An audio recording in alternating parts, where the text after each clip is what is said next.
ঢাকা বিশ্ববিদ্যালয়ের আইন বিভাগের সাবেক শিক্ষার্থী ও অনলাইন অ্যাক্টিভিস্ট সৈয়দ আব্দুল্লাহ সমাজের নানা অসঙ্গতি ও দুর্নীতির চিত্র তুলে ধরে ফেসবুকে পোস্ট দিয়ে এবং বিভিন্ন সময় টক শোতে সে স্পষ্ট ভাষায় কথা বলে ধীরে ধীরে একটা শ্রেণীর মানুষের কাছে জনপ্রিয় হয়ে উঠেছেন তিনি। সম্প্রতি সামাজিক যোগাযোগ মাধ্যমে তার একটি টকশোর ভিডিও ভাইরাল হয়েছে, যেখানে আওয়ামীপন্থী ব্যারিস্টার নিঝুম মজুমদারকে ইঙ্গিত করে সৈয়দ আব্দুল্লাহ হারপিক তুলে প্রদর্শন করেন। আর এটা নিয়েই সামাজিক মাধ্যমে চলছে আলোচনা সমালোচনা। এবার নিঝুম মজুমদারকে হারপিক দেখানোর কারণ জানালেন আব্দুল্লাহ। জানা গেছে একটি অনলাইন টক শোতে কেন্দ্র করে এই ঘটনার জন্ম হয়েছে। ওই টক শোতে ছিলেন পলিটিকা টিভির তানভীর আহমেদ, কাজী ওমর, ব্যারিস্টার নিঝুম মজুমদার ও সৈয়দ আব্দুল্লাহ। টক শোতে আলোচকদের তর্ক বিতর্কের এক পর্যায়ে ব্যারিস্টার নিঝুম মজুমদারকে হারপিক দেখান সৈয়দ আব্দুল্লাহ। বিষয়টি মুহূর্তেই সামাজিক যোগাযোগ মাধ্যম ফেসবুকে ভাইরাল হয়ে যায়। কিন্তু কি কারণে সৈয়দ আব্দুল্লাহ নিঝুম মজুমদারকে হারপিক দেখালেন, এমন প্রশ্ন ছিল অনেকের। বিষয়টি ভাইরাল হওয়ার পর সৈয়দ আব্দুল্লাহ ফেসবুকে তার ব্যক্তিগত অ্যাকাউন্টে একটি পোস্ট করেন,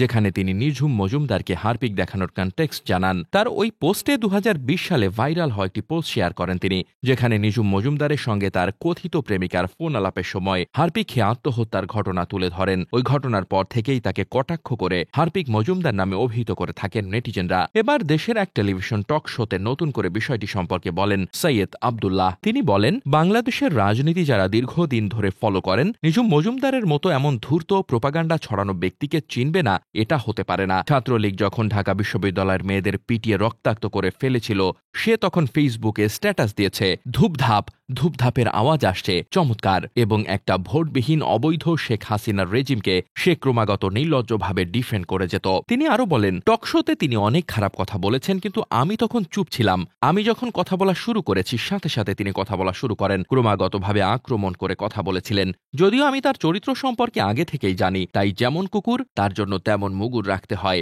আমি শুধু একটা হারপিক প্রদর্শন করেছি, তাতেই সে তেলে বেগুনে জ্বলে উঠল। এ থেকেই বোঝা যায় তার সঙ্গে হারপিকের কোনো অতীত স্মৃতি জড়িয়ে আছে। প্রসঙ্গত, নিঝুম মজুমদারকে নেটাগরিকরা অতি ধূর্ত, গালিবাজ, ঝগড়াটে, আওয়ামী দালাল, মিথ্যাবাদী, নাস্তিক, চেতনাবাজ হিসেবেই জানেন। পতিত স্বৈরাচারের অপকর্মের দালালি করায় নিঝুম মজুমদারকে হারপিক দেখিয়ে যথাযথ জবাব দেওয়া হয়েছে বলে মন্তব্য করেছেন কেউ কেউ। আবার নেটিজেনদের অনেকেই বলছেন, তর্কের খাতিরে তর্ক করতে হবে, এটা ব্যক্তি আক্রমণ। উল্লেখ্য, গত ৮ নভেম্বর অন্তর্বর্তী সরকারের প্রধান উপদেষ্টা ড মোহাম্মদ ইউনূস সহ ৬২ জনের বিরুদ্ধে আন্তর্জাতিক ফৌজদারি আদালতে অভিযোগ দায়ের করা হয়েছে। সিলেট সিটি কর্পোরেশনের সাবেক মেয়র আনোয়ারুজ্জামান চৌধুরী অভিযোগটি দায়ের করলেও ব্যারিস্টার ও সলিসিটর নিঝুম মজুমদার এক প্রেস বিজ্ঞপ্তিতে এই বিষয়টি জানান। এরপর থেকেই নেটিজেনরা নিঝুম মজুমদারকে কটাক্ষ করে হারপিক মজুমদার নামে অভিহিত করছেন। যে লাইভ টক শোতে নিঝুমকে হারপিক দেখানো হয়, সেখানে প্রধান উপদেষ্টা ড মোহাম্মদ ইউনূস সহ ৬২ জনের বিরুদ্ধে অভিযোগের বিষয়ে আলোচনা করা হচ্ছিল। ডেস্ক রিপোর্ট, বার্তা বাজার।